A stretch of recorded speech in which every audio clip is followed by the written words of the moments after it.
Sienna Lea, how you doing? Yay, it worked. All right. Oh, you can turn your camera off. This is audio only. So, Oh, God, you should have told me that 5 hours ago when I did my hair. No, I'm kidding. okay, it's all I'm right. delighted. I can just chill out here. Good. Yes, yes. I did watch the entire thing you video with Alfred Weber, and he let you and one of your students do a show on his program. Is that what exactly happened there?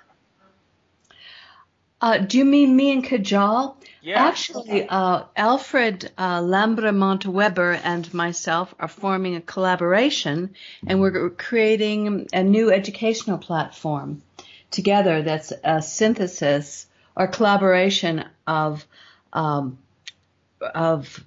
the omniversity that Alfred is re-upping and Rise Multiversity that I created. So it's going to be an educational platform based on reality rather than lies and deception. And we're just in the process of that. And there's a third platform which will be the hub, and that will be called Zero Point Consortium. So we're just starting that.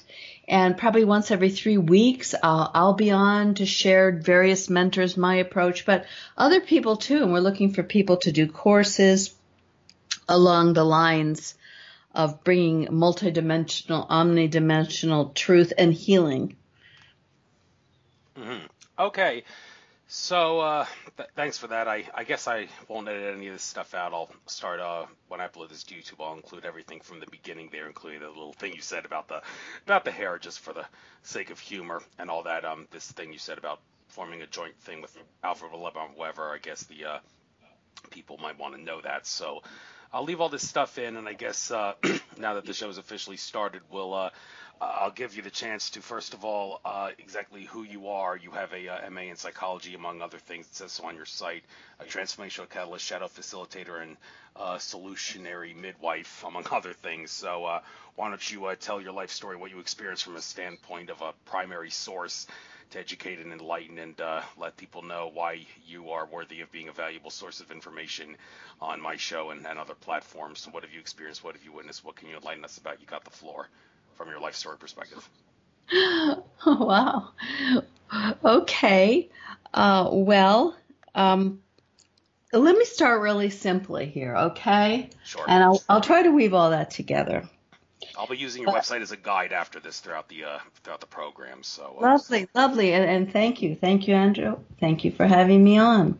Yes, I've been working for 50 years in transformational healing, midwifery, I have a master's degree in psychology. And yeah, a lot of that bio stuff is on my website. I really don't feel like diving really super deep other than to say that I attempted suicide when I was 16 years old. I was very depressed. And I think I was a early indigo in that I,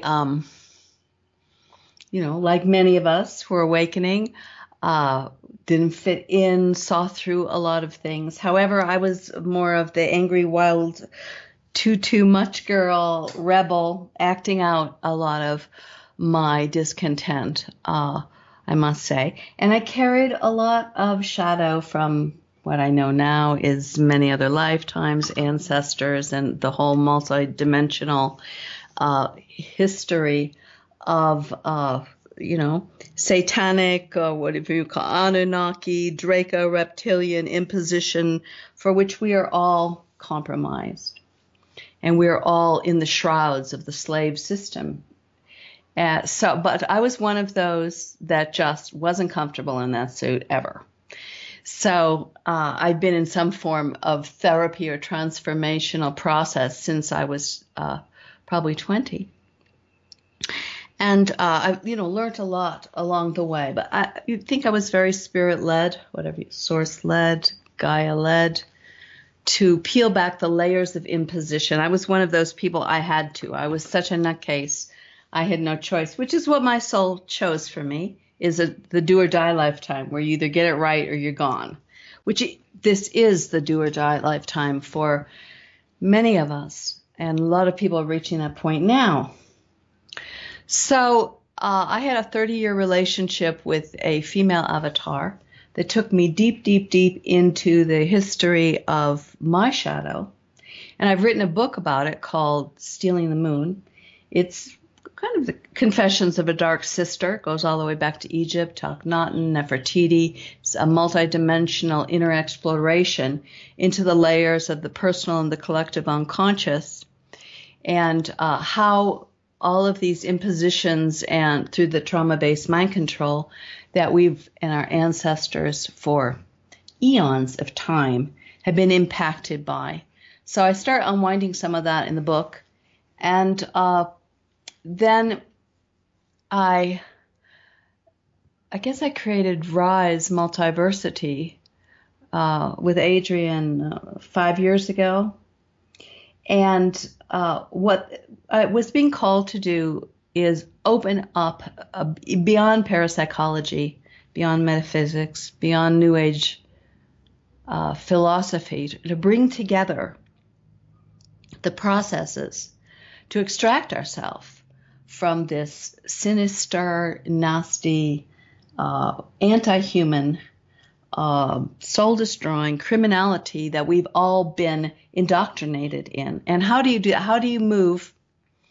How do you support? I had my teachers and mentors, so then I'm synthesizing all the things I got. What is the real journey that's being offered by the planet in her correction? That's another topic, Sophia's correction. But there is a massive correction, which you probably know because I know you're very cutting edge and you talk to a lot of people who are. And so there's massive amounts of energies and upgrades informing us to activate these ascension codes, you could call them, or the DNA upgrades back to our original design, because we are source. We are all the gods and goddesses of the pure state of. So we're all parts of source. We're the source, flame, and spark. And so this is the time to remake ourselves in alignment with the noble virtues that connect us to through natural law into this massive rebirth of this. Of however you look at it, there are a million different how it's going to play out. But the thing is that right now we are in a what is it? A half a second to midnight. Finding solution and or not. So each soul has to find its own way to shed these aspects, these shadow aspects, because why? Because they're tied to the dark side. We have all become a part of this atrocity that's unraveling as the veil lifts on the world stage, and we're seeing the criminality, all of these violent acts, the pedophilia. I mean, we're learning that every aspect of this reality that we were indoctrinated to believe was serving us is in fact harvesting our soul force for food, enslaving us and trying to destroy us on massive levels, which is a very hard thing to face. But so what my journey has taken to what may be of value to others, which was really your ultimate question, is creating containers that are not manipulative and not, I do have a perspective that there is this organic process happening, and that it's a very, that the part of us that is been compromised fights against the death of the ego to the end and holds on to the very system that's destroying us. So it's a very challenging kind of psychology to actually midwife or be a guide, taking people through that. But it's actually working. I've created Shadow Synthesis now. It's a course. And the key focus is coming out of separation. It's for the people that really want to shed the garbage and are willing to become truthful and sift through the layer upon layer of self-deception and lies to get to allow the birth of the pure essence, the heart essence, this new synthesis, which is actually a very old synthesis because we have our original template that's been imposed upon all the way back to Enki and Enlil, the Anunnaki, the whole thing was huge, satanic imposition. It's right down into our DNA, and the lies that we have incorporated as our truths are actually corrupting our DNA and holding us in this control grid. So the process is in purifying from the lies, allowing the upgrades to happen, and really be willing to just jump off massive cliff after cliff and birth oneself as this new template on offer, this new human, which I am doing and I am mentoring others to do. Thank you very much. Oh, I hear myself echoing in the background. I hope that will Okay, go out. well, I can mute when you're talking. I seem to have this problem. Let me turn down, and maybe that will help, but I'll mute when you're talking. I do the same when you're talking, of course. Great. So, by the way, I want to give kudos out to whoever that individual was who suggested you. I don't know who it was, just some email I got from someone recommended you, and well, the rest is history. Don't know what forces could have been behind that, but anyhow, it's great to have you on, and that was a very interesting life story to say the least, and you have a lot of things to share, judging by what's on your website. And well, first and foremost, for those that are kind of skeptical about the extent to which you should go about the work that you do from a standpoint of beating the system. Now, this is debatable. Everybody can agree to disagree on the extent to which this is the proper way to do this, but it has been argued that, well, let's put it this way, ever since 2011, when the Archon control system has been cannibalizing itself to the point where it has to cannibalize itself to sustain itself. That's not me talking, that's Akashic Records reader Andrew Bartz is talking. One would make the argument that it really isn't all that necessary to obsess about the system of domination and control, even if you're trying to obsess about it for the sake of beating it, which I have been doing a lot, because, well, you might as well focus on love-based things, since it has to eventually get rid of itself at some point in the future. Then again, people are going to debate about this and say, well, we're only as strong as our weakest link, and it makes sense to, as long as the system of domination and control has some grip on us, maybe not obsess about them, but at least expose them, and also do whatever you can to put a stop to them at those weak link areas where they still have influence over us. So when it comes to the issue of to worry about the control system or not worry about the control system, the New Age movement would say don't worry about them at all, and they're totally lost in that regard. But we don't need to really get into that can of worms unless you want to. But what's your take on the issue of to the extent to which this should be obsessed about this issue? Well, part of our shadow is that we become massive order followers. We crack. Can you hear me? Hello? Yes, I can hear you, and I'm on mute. So. Oh, okay. Sorry. I just wanted to make sure we didn't drop off. Perfect. Yeah. So the way it goes is that they've created a system of suppression, trauma-based mind cruelty, and of course doublethink, mystification. So good is bad. God is the devil. Evil is good. Everything is backwards, just like in Alice in Wonderland. We have been mind controlled, the school system, the religious system, every system, the medical system are at the top are off-world controllers that live off of our suffering and our misery. And one of the ways they got us into this is they broke our spirits at times of incredible vulnerability, often in infanthood or through all of the lifetimes when we were genocided, when we were demonized, when we were made evil, and the originals, that we were made the problem, that we've been broken, we've lost as we've become a part of the system, and we lose our embodied truth, our voice, our knowing what is. We get severed from our connection to source and ourself, our feelings, everything authentic. We're living a lie. We feel bad about that. We feel tremendous guilt and shame. Then the only archetypes on offer are martyrdom, punishment, sacrifice, loss, and most of the real starseeds and the beings that are here to be the volunteers, the light workers, are running a martyr archetype, which means that we sacrifice ourselves for the sake of others. Or then there's the self-serving. And then the whole indoctrination in the matrix is narcissistic, entitlement, self-serving. It's all about me, get to the top. And it built this gigantic system of separation, fractured us from our souls, from our source, from our connection. And one of the biggest symptoms or side effects of the war on us, because it has been a war on us, is that we're terrified to go against this system. We have the memories of our ancestors, of our own past lives, of our parents, the people that stood up, that tried to face it, that they were burnt at the stake. Look what they did to Christ, goes on forever.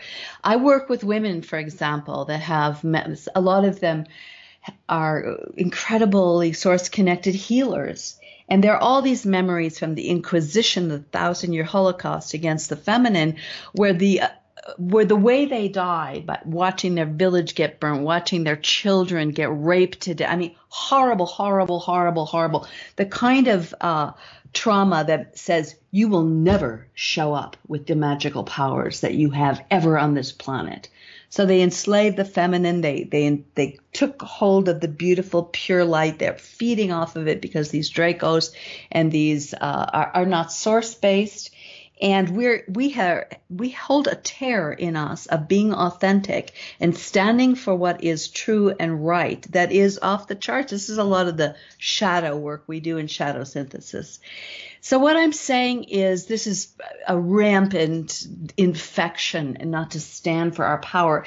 And life, which is on our side, and source is on our side, and the planet, we're her children, and our own souls, which really do look out for our deepest destiny path, have now got us in a position up against the wall that if we don't stand up, they're going to fry us with 5G. The atrocities coming at us are incredible, and we are like in shock. We can't respond. And we've been so mind controlled. Our minds are being controlled by their programming. We aren't even in reality. It's really a global crisis. So I agree. It seems that you're making some efforts not to stand against, but to stand for. We must do this.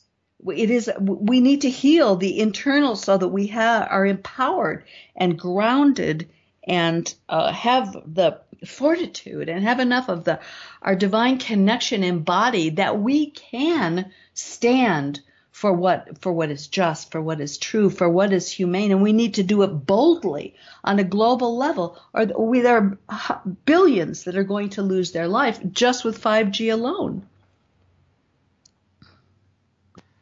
Right, and the extent to which there is a Ascension deception. This is going to go. I'm going to go nuts with this. But the Portal to Ascension conference that I'm going to be going to this upcoming weekend. Yeah, you've probably heard about that conference. Well, I don't know a lot about it. I have great respect for Laura Eisenhower, and I know she is a part of that. But but go ahead with your. Yes, I'm probably going to make a big stink about the extent to which there is an ascension deception, and the extent to which we should, obsess or not obsess about it. Now, when people hear ascension at the extreme end, it's about morphing into crystalline bodies and burping butterflies and farting rainbows and all that kind of stuff. But at a more basic level, it's no. It's service to self versus service to others, more service to others. Well, you got to give a little to get a little at the same time, but still, it's really not about morphing into crystal bodies. Many assert, and that's where the deception comes in. And we've had all those people in the past, not really going to go through the names here, who all talked about by this date, Earth will transform into a crystalline race, and we'll all be of a higher spiritual essence, and well, that never happened, and apparently that's not the way ascension is supposed to work, and judging by the fact that that's not happened, well, the ascension deception and whether or not we can move out of physicality, and if we are going to move out of physicality, what has to be done in order for it to happen, and does it really make sense for people in our present time to worry about that, because it's going to be many, many, many years down the line before such a transformation could ever happen in that regard. What's your take on the ascension deception? Well, I think there is an ascension, and I think there's a heck of a lot of deception. Yeah. But let's get it sorted out. I mean, yeah, just after, okay, we got the timelines all screwed up. The ascension is happening. This is what I know. You don't have to believe what I believe, but this is through my direct experience. Is that the timelines were off? Actually, they intended. The dark side intended to suck us all into the Death Star black hole, a huge deception, 2012, and they didn't get their way. There are stargates, there are ways through, and they're all being fought over as the grids are being fought over. But you have to be a frequency match to get out of here. And it isn't really getting out. I believe that from my connection with Gaia, there is a new Earth. And it's a 5D Earth, and it's really right here. The only reason we're not there is that we're not a frequency match. Our shadows, the parts of us that are contracted to this matrix, and therefore to the being genetically modified, where we got all of our higher dimensional capabilities shut down so we could work as worker bees and slaves. Now, Gaia is done, holding what has happened here. And this, I believe I'm in a lot of alignment with the Gnostic texts that we are Gaia's children, and that there's been a takeover by the Archontic and the Draco Reptilian, Orion, Anunnaki, and a few others there in position. And we have been dumbed down, memory wipe in between lifetimes. That's not our organic design. Short lifespan, so by the time we start to get a clue, we're dead. It goes on. And Gaia is now creating the frequencies to upgrade the DNA. And so she's calling us forth to purify our alliances and to no longer consent to be a part of a matrix of cruelty and anti-life participation. And the thing is that, the ascension is happening. In terms of this, I think that, and to some extent, Dolores Cannon was right. There are two Earths. There is already another reality being born. And so this is choice point. The people that can complete their universal journey are going to be a frequency. They're going to get their DNA upgrade. When that happens, we are going to be activating light bodies, and we will be able to walk through worlds. And there are people now doing this. And it is real. The thing is that in our shadow aspect, in our escapism, where the love and light, where it's been now morphed, distorted into a story that will really get us into the other timeline, which is the Death Star, which is the dark forces, as they're losing it, want to take us out, like one big happy meal, and lock us down on a 3D reality, wherever that is, turn us into, there's various different options, but it's mainly to harvest us in extreme ways.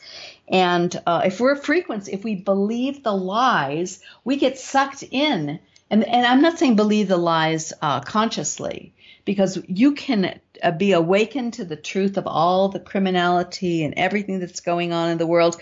But these lies that are really determining our frequency and our embodiment are held in our unconscious and subconscious, dissociated in subpersonalities that are actually controlling our outcomes.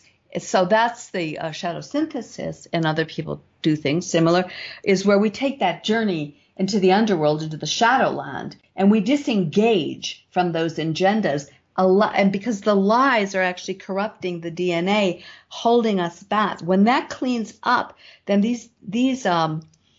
we will die to the old self. We will go through the dark night of the soul. We will release and let go of everything that is not in alignment with our heart, soul, divine purpose. And everything else is burnt out, is shattered and broken. This is already happening. The Gaia, Source, the planets are conspiring for this kind of global death and resurrection. It's happening all over the world. The only difference is that people are who are trapped in the duality are just living out the programs, just creating more and more loosh to be harvested. What we need to know as awakened one is how do we serve as in a co-creative capacity as the earth ascends with her and bringing as many of our brothers and sisters along. Now that, there are many stories how it's going to happen. And my experience is we're in the super final day prep work for it now. And I have people calling me saying, I hear the call and I know this is kind of the last moment. That moment could be 2 years, it could be 200 years. But people know that if they are really encumbered with all of the BS that is running around through all the trauma, the core wounding, the false beliefs and the entities and the implants and the energetics that we're holding, the pain of our ancestors, because of we're such bad boys and girls and we're shameful and we just ingest, we're empaths and we're taking on, we're buried alive, we're masochists, we're sadists, we're completely in alignment with the Death Star, with our own demise. And this is the time to wake up and understand what alignment with life is, what alignment with death is, and get ourselves, and this isn't a mental exercise, this is an embodied exercise, if that makes any sense. So there is an ascension going on. And they want you to believe that there isn't, but there absolutely is. I know people that are living primarily in the fifth dimension right now. I know people who visited the new earth. I talk to beings that are there myself. I'm not all the way. I have a cord to it, but I'm here to balance the scales and fulfill what's left of my karma, because I was a very bad girl in a lot of lifetimes and set up a lot of these structures, as a lot of us did. So I'm balancing the scales by holding this kind of space for people. And when I'm done, I'm going to be going to the new earth. That's what I think. So I could be another crazy lunatic, but that is my experience. And I'm in a community of people who are experiencing this on various levels. Yes, and I got the chance to interact with a lot of other people who are in that community of sorts. Well, I will be at this conference I'm going to, but also I just got back from Andromeda Council contacting Tolek's conference in the Sedona area of Arizona. A lot of other people who are really big on the possibility of Earth ascending and what it's going to be for us. Now, we had some speakers there who were talking about the future and what seems to be in store, and a couple of things I need to throw out, and how you see humanity dealing with this stuff. Well, first of all, the financial system. They talked about how in 2019, like, the economy is supposed to get in better shape and whatnot, where the economy will not collapse. Well, some people actually at the conference were saying, well, I'm sorry, but that's not what I want to hear. I actually want to hear something like RV is going to happen. We're going to be done with money. Well, that's going to be a long ways away. But I mean, we are supposed to be, according to what people like Benjamin Fulford and Sheldon Neidl, the ET contactee, and his sources claim that there is definitely some sort of a plan to roll out some sort of a gold-backed currency on a global level that's supposed to replace the fiat-based, step-based fractional reserve banking system that we have, and that is supposed to transition us into no money at all after X amount of years or decades or however long it may take. But hearing people say that, like they hear the economy is going to be in good shape, but people actually get pissed off when they hear that because they want to be done with money. Now that shows just how impatient people are. But then again, people need to discipline themselves to deal with the contract that they agreed to on this earth to deal with that. One would make the argument. And well, let's start with that. When you hear people say, like, I don't want to hear that the economy is going to be in good shape because, well, that kind of runs counter to what I really want to hear, which is I want to be done with money. How do you help people cope with that? And the people that are getting really sick and tired of hearing about global currency reset and RV and Nassar Jassar, whatever you want to call it, happening, but it doesn't keep happening, and it's getting kind of annoying that people keep talking about it and keep postponing it. Well, yeah, I think that, the original topic, a few topics about, we're talking about being order followers. You see, we've been children, God was going to take care of us. Our parents are going to take care of us.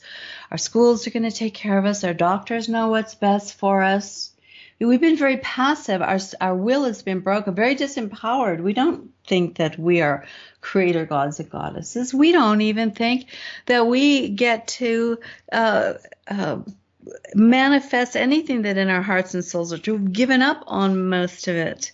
And we need to create the next piece of this monetary system. And it's, what am I saying? Part of the problem is in the new age that, I'm so tired of, these people aren't even in their bodies. I'm so tired of it and I want it to go away. We are all so tired. I mean, we are all so tired of it. But it's all in our face until we own it. It's ours to own. That we permissioned this. This is a system of incredible corruption and criminality. It's a house of cards based on debt slavery and nothing. Printing money, and the heads of it are massively. It's criminality at every level. The house of cards does need to fall, and a new system that's humane and just needs to come up. But it won't if we don't stand in our power and insist upon it. If, like little children, I just want the RV, and don't get me wrong, I've got yeah, I'd like it to be that way, but we're getting played by the new age gurus who are telling us the good guys have already won and that the new system is already here.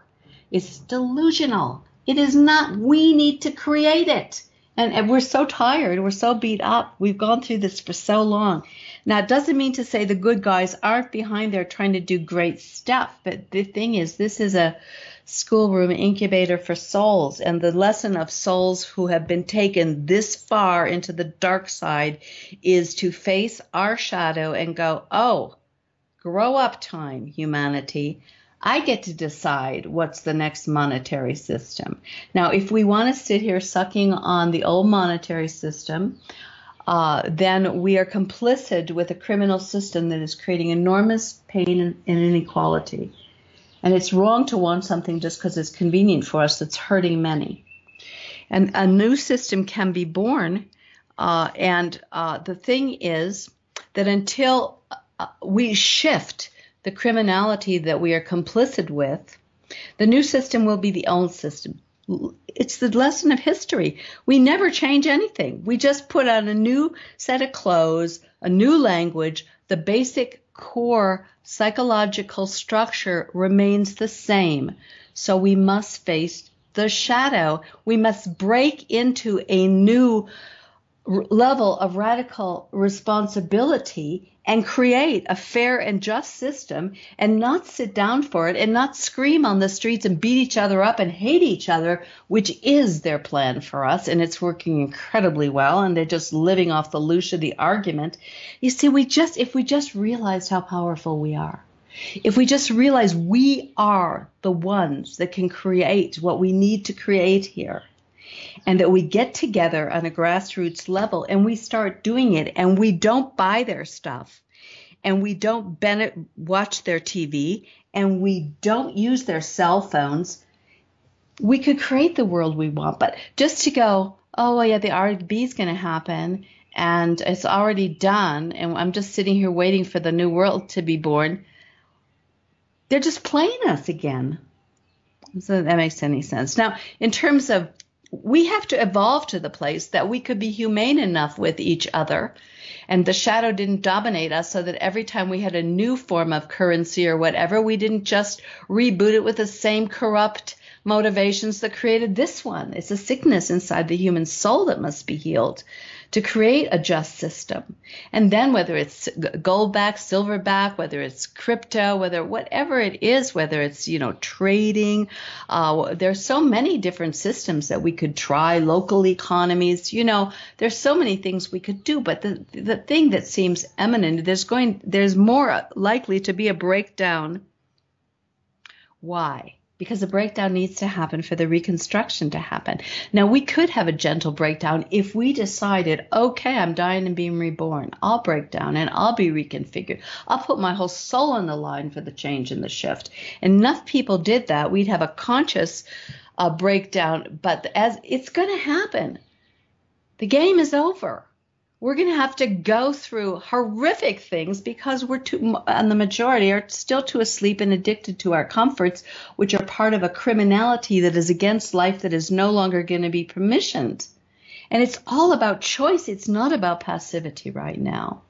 But it's about a choice that is not a polarized, I'm fighting you. I'm, up on the street with a vagina on my forehead screaming at you because you're a man. No. It's about yes and. It's I stand for this, join me. I create a beautiful energy from my heart.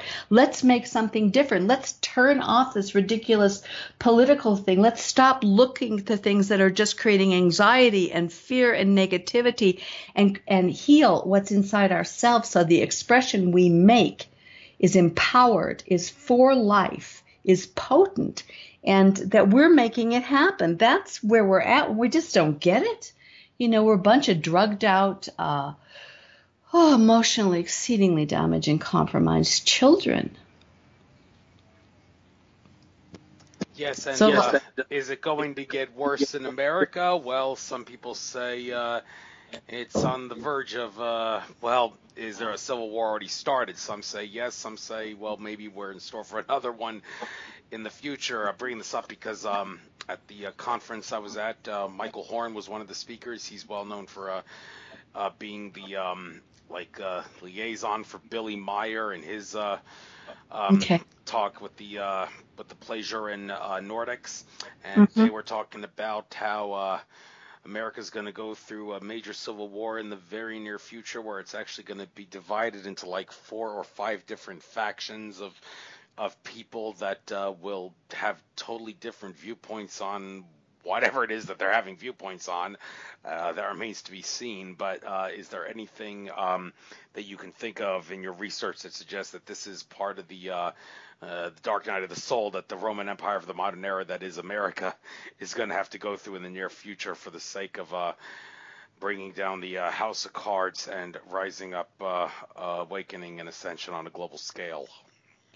No, that's already happening, and it's going to happen without us. You see, we're being played again, and we're so terrified. We always want to know what the future is, and we're not getting the first principle. We're creating it. There is no future timeline that's written in stone. We are powerful. We are creating it. Now, other thing. How do you think that these dark forces that are feeding off of us and are in control of all of the major systems of imposition and enslavement on this planet, they're feeding off of our energy by keeping us in terror and fear and oppression? Why do you think they are letting all of these YouTubes on there? How many end of the world? How many Yellowstone's going to explode? Oh, here comes the next horror thing. Oh, tomorrow the banks are going to collapse. It's fear porn. And is it true? What are you voting for? You're the gods and goddesses, people. What are you voting for? Are you sitting there watching fear porn, aligning your energy with those outcomes? Well, then you just voted for them. And enough people do, because we're voting for them, because we're giving our energy to those narratives, then those timelines will be activated by us. And there's still time for us to figure that out. If we could believe in ourselves and have confidence in ourselves and love ourselves enough to realize we're this powerful and put our attention in the timeline we want to happen, then that will happen. Now, the people that it's like a kaleidoscope. You know how you look like in a kaleidoscope and you turn it and it's all these different mandalas and a little shake here and it all changes, a little shake there and it changes some. That's what we're really dealing with in a multidimensional omniverse. It's the thing that's scary for us is mommy and daddy. It's not the perfect divine plan and we're just the passive and it's all going to be and we can look at the future. We're just so scared. We need to grow up and go, oh, is that the timeline I want? And some of us are just so sick and tired of this. I mean, I get that way. Sometimes I am looking at the volcanoes, going, go Gaia, get us. It's so hard here. It's such a rough place to be. I can understand it. And then to go, you're serious? Now it's all on us to create the future. But it is. It's always been on us. We got co-opted. And so there is no set thing. Now, is it likely there's a lot more death and destruction? If we stay asleep with no responsibility and our energy, we're giving our soul force to the controllers, they will engineer, yes, false flag after false flag. They're big feasts for the dark side. They're going to keep doing it. If we keep agreeing to it, yeah, it'll go on forever. It'll go on till it doesn't go on anymore. We're determining the outcome. That is the most potent message I can bring, and also the work that I do, because a lot of people will go, well, that sounds great, but I have no idea how to access that level of power. Okay, well, I have a course that will peel back the layers of your impotence and all the lies you've been conditioned to believe until you find that core and you grow it. And with other people, and we break out of this construct of separation. They have us in lockdown and terrified of each other in separation, and it's so lonely and painful and hard that we give our energy to dark forces. It's like a drug, and then they numb us, and they, it's a contract, but you get the bennies of some kind of pain numbing. You get to not be in reality. This is mainly where we're all at. We're just burned out. We're fried. We just, whatever drug we can get into, whatever it is. And the dark side and the addiction to dark power is the ultimate drug, and we're all addicted to it. And that's why all the negative outcomes keep happening. Well, yeah, and that kind of goes back to what I had said earlier about the extent to which it's safe or unsafe for us to obsess about that and try to expose it. And are we giving them the power? Are we not giving them the power? Why? I have always asserted that as long as my intent is to put a stop to their agenda, that I'm not giving them any power. When I try to put a stop to them, if I were trying to get publicity and attention and a profit from fear porn, then it's a completely different story, and I would be giving them power in that regard. But that's not what I intend to do. My intent is to put a stop to the agenda. Yeah, no, that is a beautiful work. Being a whistleblower and bringing the truth of this world forward on the global stage so that the truth does set us free. I honor you on that path. This is not what I'm talking about. Okay. It makes sense. There's discernment, like there's one hand, it's like fear porn. The other hand is because why? We are awakening the people. And the whistleblowers are waking the people, then they start to doubt the systems they're addicted to, then they want to change. You're not going to not go to war if you think that wars are noble causes and you're saving the world from horrible things. When you find out you are the horrible thing and you're serving the predators, you're not going to want to go to war anymore. And if you didn't have that information, you wouldn't know. The internet now, all of these whistleblowers, I assume yourself included, are doing an incredible service. But then the dark side is clever. They're not intelligence. Creating a war against life and creation itself is pretty stupid, if you ask me. But they're clever. They see, oh, look what they're doing.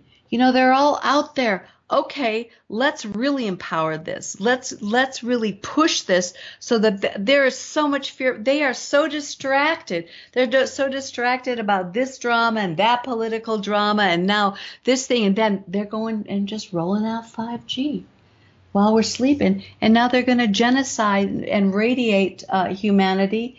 And we're looking at things that are true, but we're looking in the wrong place, because right now the war is a open air concentration camp war on our bodies, and they're putting it up all over the world. Yeah, but we're also getting help, and the extent to which we can ask for help and get the help. I want to discuss that for a brief moment here. It's been said by some, like I've been listening to Brad Johnson, who channels Adronis, and I think Alina Kapolnik's been doing a lot of work on this recently, although I've bookmarked her videos, haven't watched them, the recent ones recently, but talk about how at the present moment, a lot of stuff going on above the Earth's atmosphere in space regarding like the sun, and it's the ETs up there are interacting with the sun in certain ways, and also doing what they can to protect the Earth from an alleged influx of like the word on the street is the reptilians, the Draco Empire is trying to send in like all sorts of like reinforcements and such into the Earth at the present time to maintain the empire that they've lost control of, and and our space brothers are trying to do whatever they can to I don't know if quarantine Earth is the proper term to use, but well, something to that effect, to make sure that the bad guys can't get their reinforcements into the system. So they're trying to protecting us at this moment, and the extent to which they can like help us if we ask them. This is raises something that I've been making a big stink about in recent shows, and probably will be until it happens. But that is the fact that Ted Marr, at his conference in June of 2016, a couple speakers there pointed out how there were plans to have Edward Snowden and his colleagues expose information and documents that would reveal that 9/11 Truth Movement was right all along, and that hasn't happened yet. And when I asked Ted Marr at the Conscious Life Expo this past February what the holdup was, he was reluctant at first, but then he gave in when all the people in the audience insisted that they wanted an explanation and an answer. He said that the powers that be, who still have control, have made it clear that they will murder lots of innocent people if those documents about that expose 9/11 being an inside job get released. And I hear that, and I'm thinking, well, a couple of issues with that. First of all, I don't think that a whistleblower who gets a death threat like that should give in to it. I mean, considering that the wars in the Middle East are supposed to continue into infinity, at least that's what the powers that be intend, the amount of people that are going to die in those wars will, by the laws of probability, exceed the amount of people that would die if the 9/11 documents were exposed. So, I mean, I don't see why a whistleblower can't just say, we're all infinite consciousness. I don't care if people die. I'll just expose this information for the sake of speeding up the awakening process. Well, unfortunately, Glenn Snowden and Glenn Greenwald and others don't want to do that. And as a result, this is getting postponed. And this also raises the question, okay, could we perhaps ask our space brothers, and I did ask this at the conference with Tolak and the people that were speaking about our space brothers helping us and whatnot, and I asked, can we ask our space brothers and star families to and guardian angels and spirit guides to intervene and prevent the powers that be from making good on their threats to murder people, so that the whistleblowers will have the ability to expose documents without having to worry about blowback if they do. And the answer that I got from the people at the conference was something to the effect of, well, you have to understand there is free will on Earth. And I'm thinking, yeah, free will. We can ask for help, can't we? Well, we can. But then again, there's also the issue of people will not be able to handle the truth if the truth comes out. And that's when I did a big double facepalm thinking, oh, my God, now you're making the excuse that people can't handle the truth to prevent whistleblowers from exposing these documents. Give me a break. All right. So asking our space brothers to help us. And have you heard anything about maybe some what whistleblower stuff may come out in the future and whether or not our space brothers can help with that. Any comments? Well, to me, it goes back to the one singular point that keeps coming up. Grow up, humanity.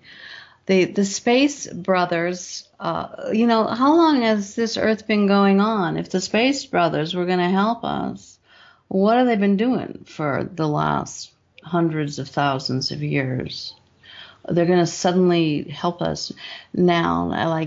We want mom, we now knew mommy and daddy. All right, these ones are corrupt, but the space brothers are going to come save us. Yay!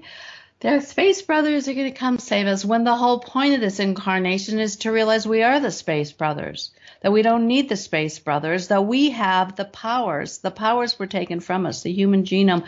We have everything that we need within ourselves to correct this situation. Now, again, it's a double-edged sword, and discernment is the key. I do believe that we can ask for help, and in certain situations, we may get some. But in a lot of situations, they are told to stand down. From what I understand, they are not to intervene in the affairs of this planet. We have our own lessons to learn. And if they step in, we're not going to learn them. Now, I've heard over the years, too, that they have stopped World War III thousands of times. Do I know for sure it's true or not? No. Do I suspect that may be true? Yes. I've heard that. But on the other hand, then I hear, oh, yeah, and they've cleaned up all the oceans except for all of the stuff coming from the whole oceans are getting radioactive, and the coral reefs are dying, and all these species are dying. But I'm supposed to believe the space brothers have cleaned up the oceans. But have they stopped, the China syndrome at Fukushima? And we just don't know about it. What has happened and what isn't happening? I'm sure there are acts of divine intervention of these beings, but what, again, because of our codependent and immature and wounded trauma-based mind control, wanting to outsource the authority to fix our situation onto others that we're in, that we tend to delegate the responsibility for things that really are ours to do to someone else, like the space brothers. Now, also, go direct. Source, the creator of all that is a powerful force. What I do when I want to evoke massive spiritual forces on my behalf, I align my soul with this planet, and I work in co-creation with her. And I work with Source itself. I don't go to space brothers. There's a whole new thing, they're trying to say that the Yellowstone's going to blow, this is going to happen. And it's one of the things George Cavazos talks about. I don't know, it's level 2. I think it's level 2. It's one of the levels of imposition where they engineer this false flag alien invasion, and we're just at this point, save us, save us, save us. People jump on the ships, and they all go off to these hive minds because they weren't here to save us. They were here to harvest us. And how are you going to know which ones are which? So I don't trust ascended masters. I don't talk to angels. I'm not going to get on anybody's ship, because the ones who are really here aren't going to come to a ship and tell me I'm a stupid human and they're more involved in me and they're going to take me to paradise because I totally screwed up the earth with all my stupid, unevolved humans. And we need to learn from the space brothers how to be evolved. We don't. We need to be restored to our original design. We're more evolved than a lot of these beings that are coming and telling us that they're going to save us. It's false light. We are sitting ducks for this alien invasion. And so I'm concerned about that. Doesn't mean to say that there are not positive ETs that show up and help and support. But we need to grow up and not think they're going to save us. Because, again, every weakness we have is going to be played to keep the dark agenda going. That's the lesson right now. And we just don't want to face it. We're so in our heads, like hysterical, wanting solutions and saviors and future timelines and ascended masters. Like, we need to calm down and go within and find out and access our superpowers. Human beings have superpowers. Well, yes, we do. But why is it that certain people have the ability to harness those powers better than others, and well, maybe you could enlighten on what are the why are certain people blessed, for lack of a better word. I mean, is it all in the fact that they have certain codes in their DNA that are active that enable them to do it, or is it not just in the DNA? Is it in some other something else, like the aura or some connection to their higher selves that other people don't have, that enables them to do superhuman qualities that you see on like TV shows about these people? I mean, how do you make sense of why certain people have superhuman abilities, and what any given person would have to do in order to harness that ability and realize, okay, well, you realize you're infinite consciousness, that's well and good, but that doesn't, realizing that alone isn't enough, apparently, to Well, no, harness the because they've power. been targeted. Our superpowers have been shut down by the dark side through trauma-based mind control and we've been GMO'd by the Anunnaki to be slaves. But the thing is, Source, it's my return to Source and my co-creative connection to the planet that they are my superpower. They work in alignments with my greater being to activate through these DNA ascension upgrades as I clear my allegiance to the darkness. You see, we're blocking our own superpowers. We were imposed upon. This happened to us. We are all victims of a very high agenda. We have been seriously wounded. But we are still here, and Source and Gaia are helping us return our capacities and restoring our superpowers. It's happening to me as I return to Source. When I work in sessions now, I know what's going on with people. I know what's going on inside of them. I know the entities. I know the implants, the subpersonal. It's on a need-to-know basis. I come into a session call, I connect to Source and Gaia, and I get the information. And I'm not talking to any angels. I'm not talking to any ascended masters. I'm not channeling Source or Gaia. I am co-creating with them. And the powers that they are being gifted with and the capacities are growing exponentially. It's been a bit painful. It feels like my body's being ripped apart because I'm expanding so rapidly into this new capacity. And anybody can do that now. It is not just for the gifted or the chosen ones or this Christ. We are all the Christ, which was Christ's message in the first place. And it's being activated now. Now, it's true. So that's the answer to part of your question. The other, why do some people seem to have the gift now and the rest of us don't seem to have it? Well, one thing is the false light creates these high-level, as Laura Lee Mystica calls, the light deceivers, the top-level light deceivers. These are the black magicians and sorceresses that can create miracles, but they're serving the dark side. They're going to dazzle you with their BS, and you're going to get courted in their programs and processes, and they're going to harvest your energy and miracles can be happening. You could even get a miraculous healing. And a lot of the gurus and the big guys and the big power guys and the ones making gazillions and sitting with thousands of people in stadiums performing miracles, they're working for the dark side. So that's why they have the superpowers. And now, the other thing is that there are, you can call them volunteers or bodhisattvas or beings that have come here to assist us to bridge out of the system of domination and control into this expansion where we are source-based again, and we are supermen and women co-creators with the divine forces of the universe, which is completely what we are. That's why they're fighting us. That's why the war is on us. Why do you think all these ETs are here? It's not because they're superior. It's because we are superior, and they know it. They either want to harvest our energies. They don't have the emotional nature that we have, that was totally targeted and suppressed and demonized so it could be harvested. We have capabilities that very, very few races have. And so we are the prize. If you study the work of Don Winters, and I highly recommend that you do, he talks about this capacity for bliss that, particularly the feminine aspect of the human genome is through bliss and through the generation of organic light plasma, we are what holds universes together and births universes. And that is why we are being fought over.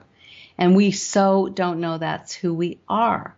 So even though we all have the capacity, there are certain way showers and true beings of light like Christ who come in to show us what we are. Then they get co-opted by the dark side. Religions created, all the words are distorted, and it turns into another system of enslavement.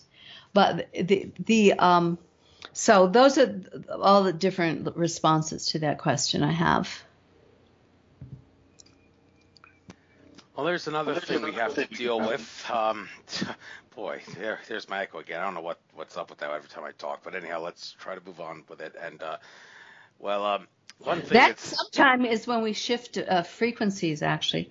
Sometimes we're shifting dimensions, or even your audience, even though I know this is a pre-record, but they're still here in the unconscious. And sometimes when we make a quantum jump, there's an echo. But I will mute while you're talking. Okay. Well, one thing that seems to be a big ball and chain around Ascension seems to be the artificial intelligence thing. And, I seem to have been sabotaged in more ways than one. And, for one, I have a couple of my interviews where the speaker has been muted entirely throughout the interview, and my voice was the only one people could hear. After I uploaded to YouTube, had to redo the shows. And another problem that seems to be going on like crazy is that if people try to listen to my interviews with people on YouTube and plug in headphones to listen to them, my voice comes in one headphone, my guest comes in the other, not both at the same time. I don't know how to fix that. I'm thinking it's got to be AI sabotage. What else could it be? Because I don't know how to repair that. And what have I done to become a target? Well, apparently I'm getting good information out. But there's got to be ways to put a stop to this. Like Andrew Bartz, the Akashic Records reader, has soul contract revocations, and he does have an artificial intelligence one that I've suggested at the 5D Events Conference in California that I was at in July. I think, it was July, talking about how we can use those contract revocations to hinder AI's ability to affect us, but will it stop it entirely? Well, probably not. I mean, even Andrew Bartzis, who does all sorts of healings and cleansings, can't prevent the system domination control from hassling the hell out of him. And there's a reason for that. Yeah. Okay, what is that reason? They're the wormholes within our own shadows. The places where we have, because you can do a revocation, and those, they help to some extent, but these contracts are in our subconscious. You can read it with your conscious lips all day long, but if there's a part of you that has bought into a disempowering belief structure at a core infantile, deep subconscious level, you invite in the interference, sadly. And you can shore it up. You can also talk to positive AI. But I am seeing this again and again in the shadow work that I do. I'm seeing it as a direct link to the places where we have sold out and where a part of us is actually AI, is actually the dark side. AI is a part of it, is actually the dark side. So when we're a frequency match for the imposition, then they can get into us. If there's no place in us that has a hole or a leak or a vulnerability or a frequency match for the imposition, they cannot. And I know people who do not have problems at all. And I know people that can barely get on the computer. The whole thing crashes and burns. It's a direct relationship to unhealed aspects of their own subconscious. Because I'm working in that a lot now. Yes, and well, looking at your website here, I'd like to maybe go over some of these things on the Are You Ready thing, the different things that we can do to help us become more ready for the for ascension. One of the interesting quotes I see here on the Unlocking Your Genius page, genius is our birthright, creativity is our alchemy. Thing about creativity, that's what distinguishes us from the Archon control system. David Icke's been talking for a long time, and others, about how the Archon control system can twist and distort what exists, but they can't create from scratch out of thin air. Give them a blank piece of paper, they wouldn't know what to do with it. David Icke has said, but give them a paper with something on it, they could twist and distort it. We, however, have the ability to do something with a blank piece of paper, and he said that he explains in his books the reasons why the Archon control system doesn't have a creative imagination. Unfortunately, I can't seem to find the exact point in his book where he explained that. Maybe you could help enlighten on why that is the case. Why the Archon control? You want to talk about the Archons? Yeah, the Archons are the children. They're the blowback of it was an incomplete creation. If we go to the Gnostic creation story, the Archons were like the abandoned children. They were a product of the creation when Gaia Sophia was launched from the pleroma as a plume of the divine feminine. She got so excited. She missed a few things. She didn't bring her divine masculine counterpart with her, and that's created imbalance in us. And this thing that she hadn't counted on was the creation of the Archons. And they hate us, and they hate their mother. And they're like the cast out children. They're not source-based. They don't have our connection. They have to live off of us, and they have to get us to allow that. And that's how this whole thing got set up.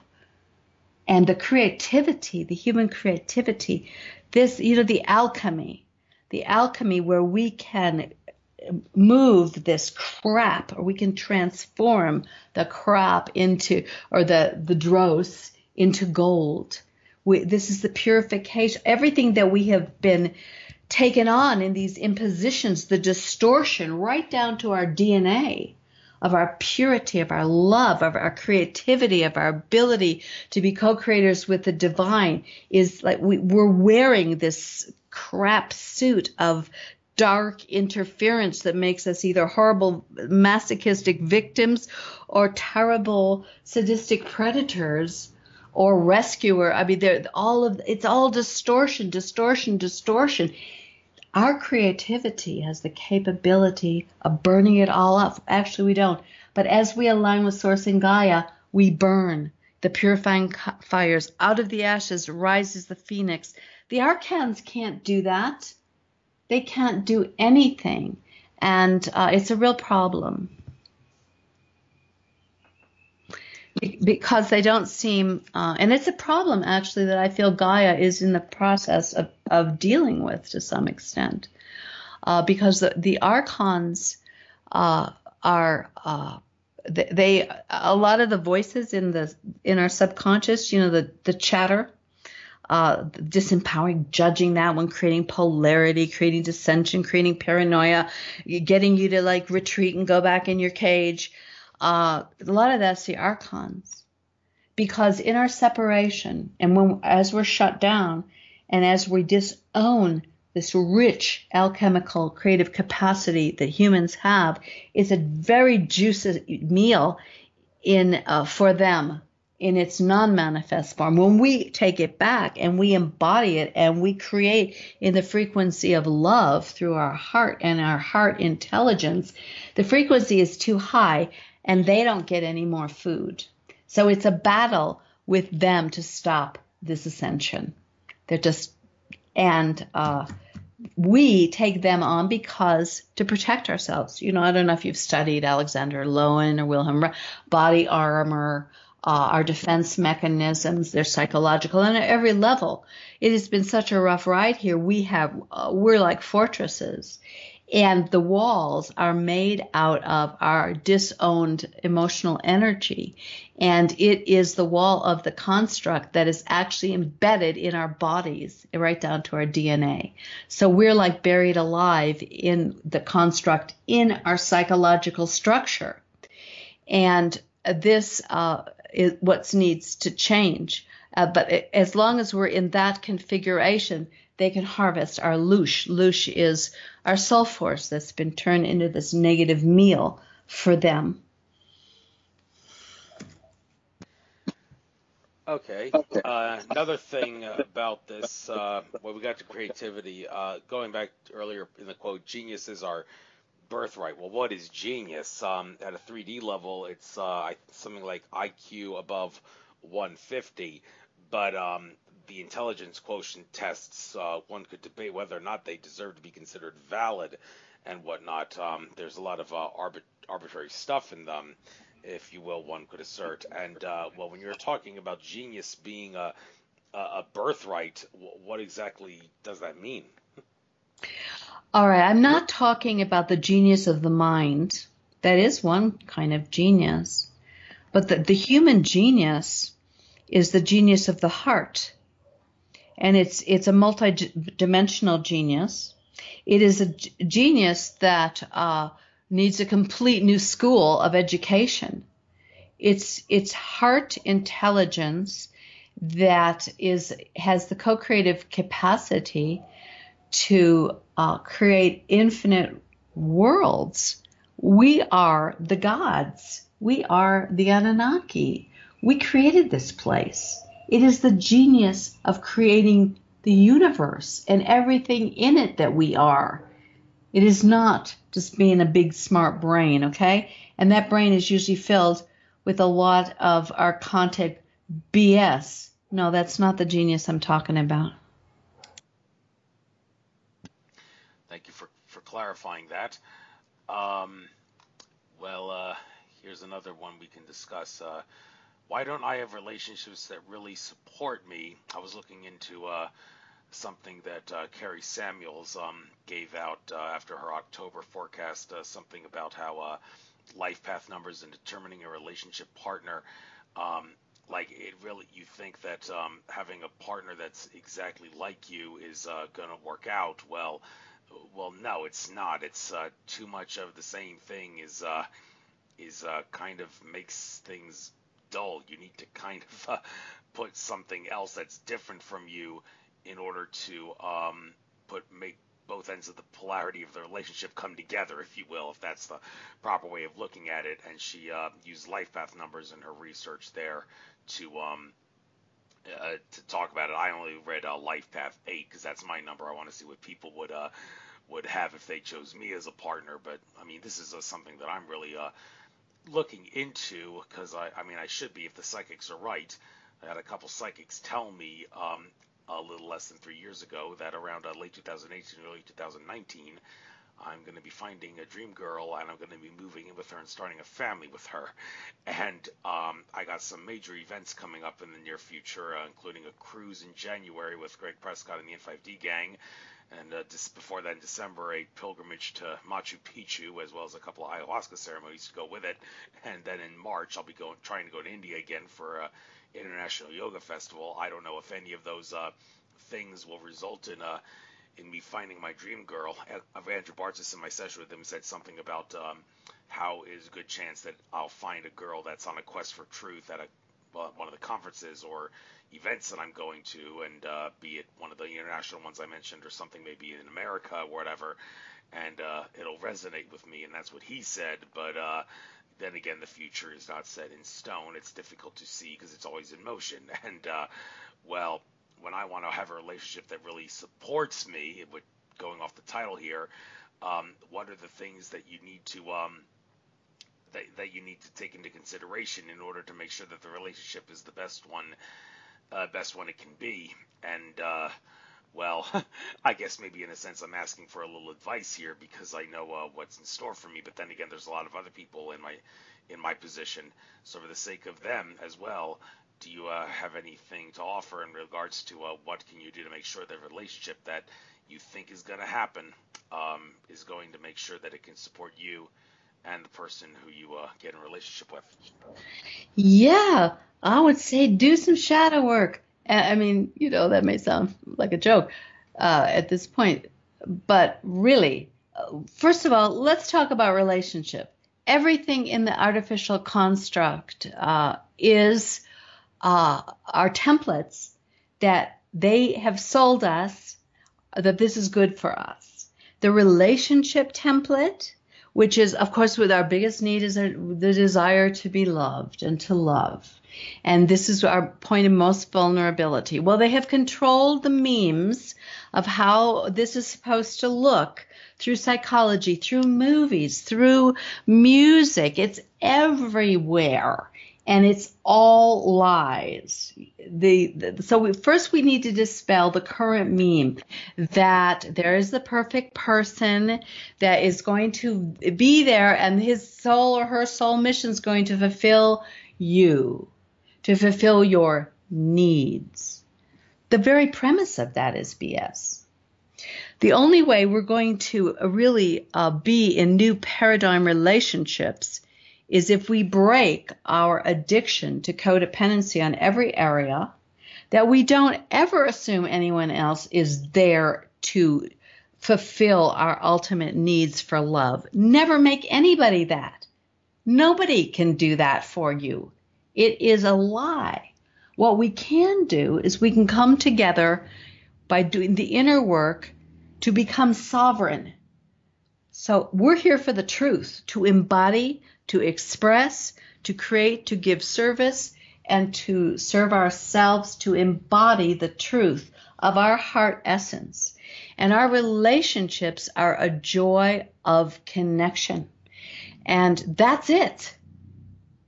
And when we can hold that, when we're not coming from a needy place, a desperate place, a wounded place, and let's not forget, we were set up with trauma-based mind control. So we have all these patterns. Our inner baby has never been healed for 99% of the people I see. I would have to say 100. So there is this, our emotional self has been shut down by the age 5 and usually around 3 years old. So we are not emotionally available for a relationship until we grow our inner child up. And our inner child is traumatized by rejection, feels horrible about its spells. And then we become egos. When we're trained by the culture to be rugged individuals and go get you some and be a success and be a professional and be a person and be a doer and be a something. And we darn all the false selves and roles so that somebody will love us. And we're straying more and more from embodying anything that's really juicy or lovable, because what is juicy or lovable? How do you attract this beautiful being that you could be in a blissful union and transform the rest of your shadows and move into 5D together? How do you do that? You do it by really being able to not lay any unresolved narratives from any parts of you on them. And that is absolutely impossible unless you have done the shadow work to transform that wounded part, because it's out of control. And so when love shows up, all the shadows show up for healing, because they're going to block the channel one way or the other.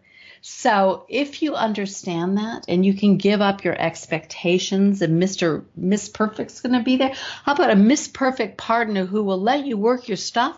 You hold space for her. You hold space for her to move through. And these last things that get brought up when love is finally present get to be healed. And then we can rise into this. I do believe that the sacred union is a path out of the construct, and we do need the magnetic and the electric, the feminine and the masculine. This is the organic design of our ascension. And it's so highly targeted that we have to be clean, clean, clean, and awake and awake and awake. And we have to be so much in charge of our wounded parts that they do not destroy these opportunities. So now when we eat, and that takes a lot. But if you could just switch from I'm going to find Mrs. Right for me and it'll be perfect, and you're setting yourself up for the love bite. It's what you're setting yourself up for. Because why? Because the dark entities, they jump into people and they create all these orgasmic tantric states, and a lot of these super, I just looked in her eyes and fell wildly in love. That's usually a love bite. That's there to harvest your energy. And that person doesn't even know they're doing it. That's happening to a lot of us more evolved souls. So do not be deceived. Be the love. Don't look for love. Be the love, and then you will attract the love, and be willing to give it everything. Be willing to go into your own dark night. Be willing to face your own demons, and then that person is going to be able to stay with you, because everything that comes up, the two of you are dedicated to working through those things, if that makes any sense. Yes, it does, and I like the idea of not trying to synthesize the relationship by using like a website like plentyoffish.com to find my mate. I prefer it be a little bit more natural and with finding my mate rather than using something like that. It will. The synchronicity of your soul. When you embody your soul, you are going to be on a different timeline. And you are going to be attracting people that are a frequency match for the pure heart that you are, and that you're willing to embody. This is the attraction is that. And yeah. Well, it's good to know. Then I'll take that advice there, and I'm sure it'll help me for the better in the near future. I'm sure there's other things we can discuss. I'm willing to give a full 2 hours. We didn't have to go a full 2 hours, and then again, people have lousy attention spans, so sometimes it's not always a good idea to do 2-hour shows because of that reason alone. But I want to give you the chance to make a little bit of a sales pitch out of your work. Enrolling in shadow synthesis. Well, I don't know if you make a profit off this. If you do, that's okay. Everybody's got to make a living. But for those that wish to enroll in shadow synthesis, could you maybe give them a taste of what exactly they would be in store for and how it works, and silence the skeptics who think that this is a bunch of baloney? How can you be sure that it will definitely help people who want to move past the dark night of the soul and all the rest of it? Oh, I absolutely cannot guarantee that it will absolutely help anybody. Why? Because I can offer all the tools. I do offer tools. I offer the space, but it's choice in every moment. Some people are going to take the journey and go, you know what, I won't go there. It's like a path of initiation. You have to confront your worst fears. You have to confront the things that you're most scared to face, the things that you've been running from. The whole culture is based on the avoidance of the truth of the woundedness that we have incurred by being in this culture. Everyone hides it. Put on a happy face, be smile. Let's not show that. Oh, little boys aren't supposed to cry. Grow up. Stop being a baby. Stop being a sissy. Don't feel that. Shut down, shut down, shut down, so that they can feed on all that unresolved emotional energy. So then I'm creating a container where in a small community where people can, I have exercises that I have learned from Aysha Love and my mentor over 30 years that bring up the subconscious and unconscious contents where the core wounds, the knots, the false beliefs are. So if you want to, you can bring it all up for healing. It's a container where we encourage self-love, love for one another. You're out of separation. We're witnessing it. We're building the sacred matrix field, not the artificial construct, where truth and trust and transparency rule, where we can drop the false self, where we watch each other move from these distorted and corrupted caterpillars and cocoon together in this incubator where we process our stuff and birth our authentic selves. It's happening. There's testimonies on that website. I have also YouTube's. People are doing it, and then other people drop out and don't do it. I don't take responsibility for the choices people make. I will give everything I can. And now, the shadows hide in our blind spots. So, and they're layered on self-lies and self-deception that our egos protect, like if we face the truth, you're going to die. So it's not for the faint of heart. And as you integrate your shadows, then you can see the shadows in others. And I have to call that out once the container is built, the trust is built, and people trust. So the first 6 weeks, which is starting on Saturday, and then I'll be doing another one mid-November to the end of the year. It's 6 weeks. This is Shadow Synthesis 1. It's a gentle entry. Shadow work is scary for people. We build trust. Who are we? We start doing gentle exercises. We start peeling things off. We start understanding multidimensional shadow. We understand how the implants and the subpersonalities and the entities and the archons and how they're actually in our fields, how the contracts were created. We just look at it for 6 weeks, building trust, building understanding. And then they decide. They can go, well, that was really interesting. I don't want to do that. Okay. Or I'm ready. Let's get into some real shadow diving. Then we do 6 months together, and it's 2 times a month. They're 4-hour intensive sessions. We do pairing, so the process is ongoing. We have a forum where we're connecting. We're doing exercises all during the week together. And it's 6 months of peeling back the layers of imposition and all the not self, all the distortion, right down to, the core of our ego, the core of our wounding, the core of our terror. We do this with Source and with Gaia in co-creation in this loving container, and the stuff comes up. And it's just up to the people whether they want to. It's work, okay? You're cleaning out some very, very deep wounding.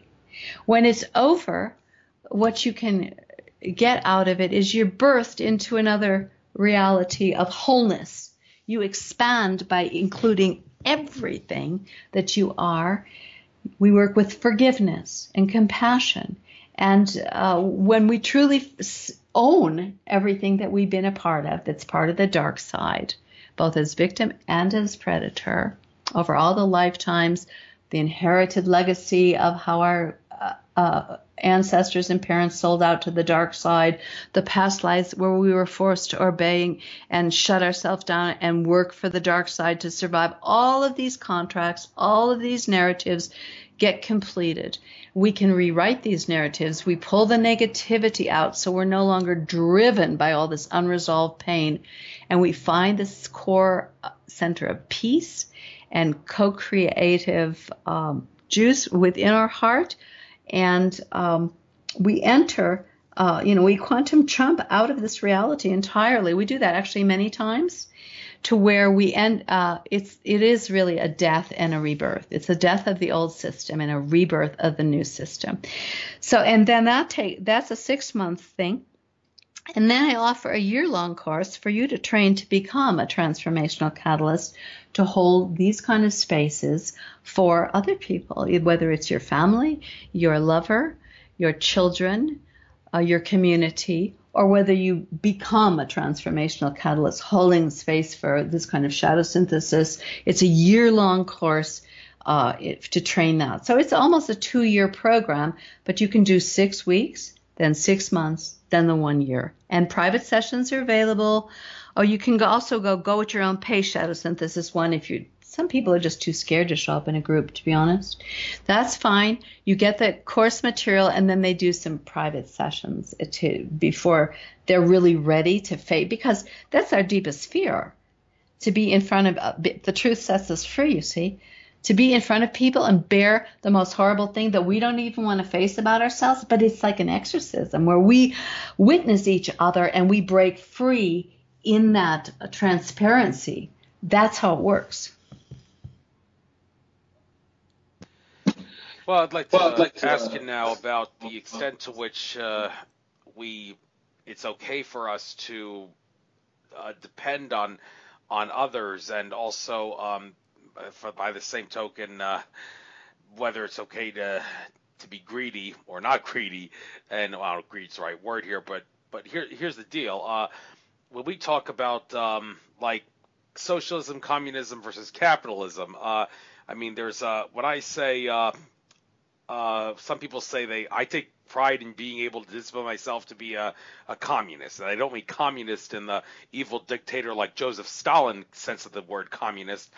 They mean communist in the Jesus Christ sense of the word, where you can discipline yourself to live off your needs only, and if you ever obtain something that you don't need, you're more than happy to give it to someone who is struggling to make a living and lacking things that they need to make ends meet.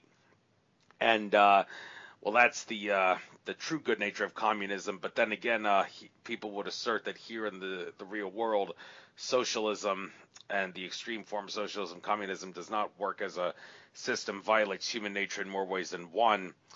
And also, I guess related to that is the how can we break free of the system so that we don't have to rely on the system anymore. Well, one could say, well, terminate your citizenship, become a sovereign citizen, and the best way to become a sovereign citizen, terminate your citizenship by the book way, where like you get a citizenship status when you immigrate to this country, and if you're born in this country, well, do whatever you can do to terminate that. The problem is, though, and Jordan Maxwell, in my interview with him, went into great detail in this. He basically said if you terminate your citizenship, you will have, for all intents and purposes, committed suicide. You'll not be able to do anything in the real world.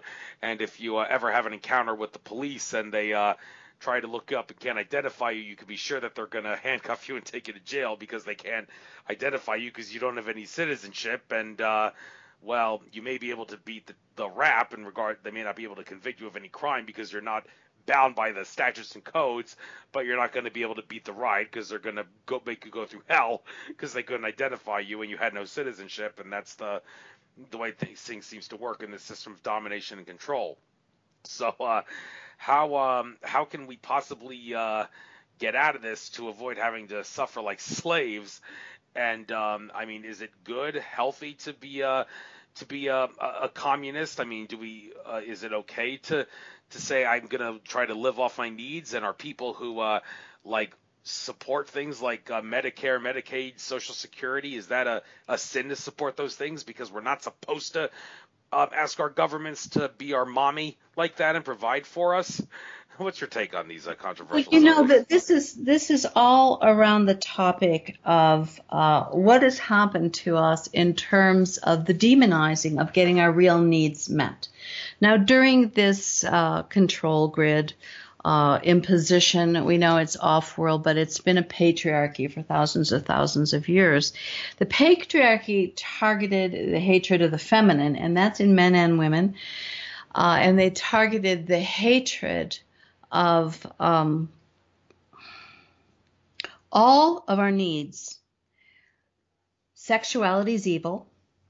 Feelings are insanity. You have to suppress your feelings. If you let your feelings and your sexuality, you're a wild animal, like the Freudian concept, we're beasts and we must be tamed. We need these authoritarian structures because if left to our own devices, we would deteriorate into bestial, cruel animals. Now, that was the psychology of the lie that we were told, so that we accepted this and we feared mostly ourselves and our own instincts. This has created a very sick humanity. We are terrified of our own needs. We find our bodies disgusting. Many people have all kinds of sexual dysfunction. We hate ourselves. And we have no real healthy means to get real needs met, to even know what they are. They've been so highly targeted. So how are we going to create a healthy ism of anything? Now, this is the core of the illness that we must face, or the shadows that we must heal. We need to stop believing in God the Father, this cruel patriarchy God that hated us and all of what was told about women being, there only to support men, and none of us could talk directly to God. We needed the priest and we needed the middlemen. So we are so damaged that we can't create a healthy culture where people get their needs met. We've got to address all of the shame and the guilt and the the cruelty and the withholding pleasure. We are starved. This is why. How do you think pedophilia? Why do you think the church? How do these people get this demon possessed? Because they bought the lie that their human needs were evil, and to find God, they had to suppress them for a whole life. And that's the basis of this belief. And now you say, I want a healthy relationship. I want a society where people get their needs met. How are you going to do that in a society that has those principles? You've got to change the psychological meme at the get-go. And that has to do with sovereignty. Now, to me, it's not standing up to a policeman and say, I'm sovereign, and tearing up your Social Security card. I mean, that's a whole other discussion. I am not the greatest expert on all of that. I'm not really the person for that conversation. But I can have the conversation about sovereignty. What does it mean in relationship? I can state what my needs are, but I'm not going to then, the greed thing. You see, having a desire for something is not greedy. It's normal. We're humans. We're here to satiate need and desire, and it's all being suppressed and demonized and made bad. And then they give us sick systems that are all part of this. You're dominating and I'm controlling, and they're all memes that can only destroy our connection and then feed our energy into these off-world predators. And so we need to get straight about healthy ways to get our needs met. You know, nonviolent communication was a great system, really hard to use for most of us, where, you have to get in touch with your needs, but then you don't demand them. Is it spiritual to have needs? So far in the patriarchy, it absolutely isn't. Your humanity is evil. You are a dirty sinner. To be with God, you must suppress your evil human nature and to connect to God, whereas in feminine, more balanced with the feminine spirituality, it is through embodied love and connection that we commune with the divine. It's a completely different system. And it is the feminine now that needs to be healed enough to lead to where people start to realize their needs aren't evil. You can't impose your need. You can't create judgment, expectation. I married you. You're supposed to cook dinner. You're supposed to have sex with me. You need to do this. Need to do that. Okay, we don't do that. But we can't just be martyrs, spiritual martyrs. We need a society where I get my needs and you get your needs met. It's not selfish for me to have a need and to be pure and spiritual. I have to only be service to not self. All this spiritual garbage in the New Age movement about service to self is evil. That's part of the mind control. We absolutely don't even understand how to do service to self in a healthy way. And that is the first piece we need to clean up, if that makes any sense. And then we need to educate it and get it into our systems and help people to understand what healthy getting your need met even looks like. So we need to balance. We need to get seriously greedy in the healthiest of ways. And from there, we can create new ways of engaging that are based on a healthy human psyche. You can't create another ism and expect it to work. This is the male programming. We're going to create another ism, another mental concept that our being is so unprepared to show up, it's going to fail anyway. But we need a new ism. We don't need any more isms. Right. Related to this whole issue of like citizenship and such is the whole immigration thing, and I think this is worth discussing because it kind of raises a lot of questions regarding whether or not humans are all equal or not. And well, I mean, okay, are we all equal? No, everybody's different in their own different way. But like when you're talking about the immigration standpoint, it's a real world versus basic human rights kind of thing here, regarding why doesn't immigration, why can't it be treated as a full-fledged right where everybody can cross borders without government permission or paperwork filing? And well, there's a couple. The two main reasons from a down to earth level is because one, we speak different languages, and two, we have different currencies. I mean, if we had different, if we all could speak the same language, be it light language or anything similar, then we wouldn't have to treat immigration as a privilege. And also, the money issue, different currencies causes us to be tribal in different ways, which causes the need for passports and whatnot. But this whole thing about Trump also building a wall, I think it's kind of ridiculous, total waste of money. I don't think Mother Earth as an entity would be too thrilled about a wall being built on one of her borders. That's like tantamount to clogging an artery in a body, if you will, I'm sure. And well, there is a conspiracy, no doubt, to bring people of different cultures into countries. It's definitely a problem in Europe now, with a lot of Sharia law following Islamic folks being brought into countries that are totally incompatible with that, and it's been a recipe for disaster.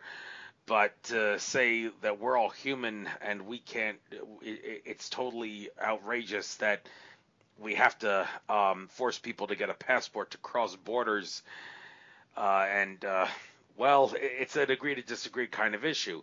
But it does, I will say, seem so anti-5D consciousness to treat people differently like this and force them to not be able to intermingle with the society without going through some sort of an immigration process.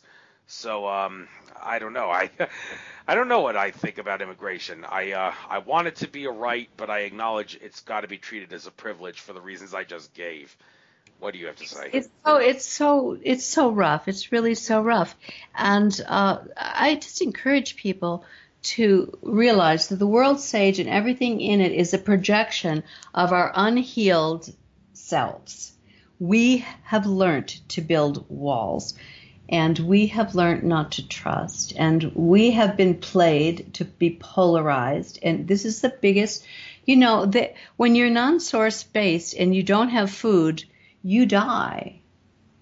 And the wars are the biggest food source, and the separation is the biggest defense they have against us reclaiming our freedom. Of course it's an atrocity, but they're even playing that in the reverse. In that now they've engineered all of these armadas of men it's a open invasion, and they're playing our heartstrings because these are immigrants, these are people, just people, and yet it's been engineered. We can't win for losing in this battle. If we say no to them, we're inhuman beasts. But I think people should say no to getting overrun, because people need their communities, their tribes, their families. There's a lot of problems that, you can integrate a certain amount of people, but when you're getting overrun with an invasion, everything that you have had that's given you stability and connection and a loving home, it's all being destroyed. And then you have conflict, and you have rape in the streets, and you have violence, and you're shoving one culture that is completely different over at the top of another one. You are just building a global genocide where we all kill each other and just destroy everything, which allows, then we have to have a one world order. We need a police state. We need martial law. We need more control and more government, don't we? Because look at the big mess. It's just the problem, reaction, solution. We're just being played again. You can't win by building a wall, but if you don't have a wall, you're going to have serious trouble. But you see, because we're not calling it, we're not going, wait, we see through all of this and we're not having it. And then we really create communication networks of the truth, and people, start having sane and balanced reality, 0 point reality. We need to get out of reactivity. This is the point of doing the inner work. We are inflamed in polarity, and that is keeping us as a food source for the dark side. That is just what they want, and we are totally giving in. It's growing and growing and growing all over the world. There's a horrific amount of suffering And when you're triggered like that, when somebody's really driven you to the point you're nuts and you're screaming, you want to, you can't talk to reason at that to a person. You got to reclaim your grounding and your centering. We need to do that. This is where it's going. And those of us that are awakening need to get very, very grounded in our 0 point reality to move out of reactivity and teach people that it doesn't matter how strong you think your argument is. You're arguing. Hello? All right. Well, okay. You're arguing. Well, if the I don't people mean that to use argue. logic and common sense, what's wrong with that? No, I mean, yes. The thing is, of course, we need to disagree. We need to air our conflicts, but we need to do it, like with restorative justice in a safe container where people get heard and new solutions, new 5D solutions are born because people sit down at the table and start listening to each other and empathizing with each other and forgiving each other. All of that does need to happen. But when we're just, how insane is it? We're all in the streets screaming and beating on each other and yelling at each other in Congress and yelling at each other on YouTube and screaming at, and we think that we're part of the solution. We are being driven insane and let loose to do the demise of ourselves and each other, and it's working. Well, yes, and I can't help but wonder what our space brothers on the other planets, how they treat the borders issue. You would have to think that they have evolved to a point where it's possible to have open borders, and it's not a conflict, and definitely something. Maybe if I ever have an ET contact you on my show again, I'll raise that issue. But well. What Well, else? yeah, there are many off-world.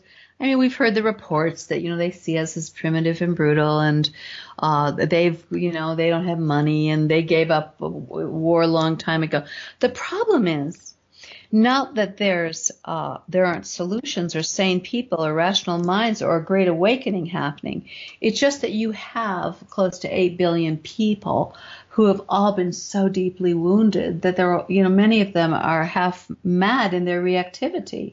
This is the problem we have. And so if we think there's going to be some easy peasy golden age solution with all of these bazillion people in massive reactivity being stressed to the max, then we're not being very, human beings we have a hard time living with reality.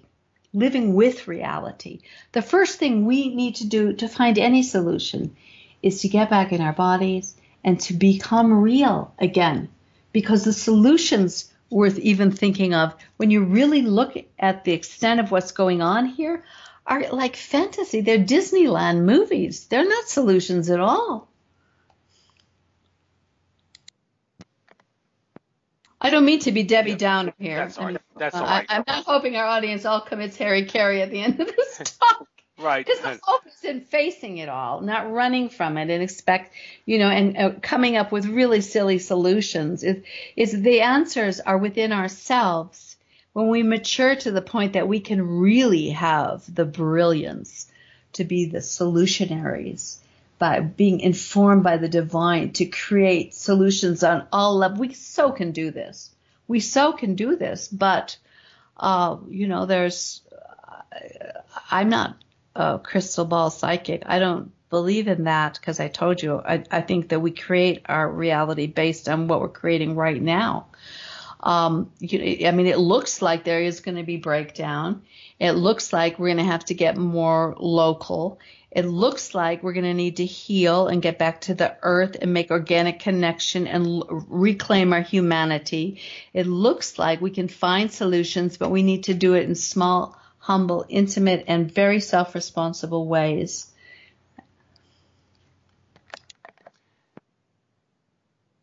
Yeah, and there's different ways to go about it, and everybody's got their own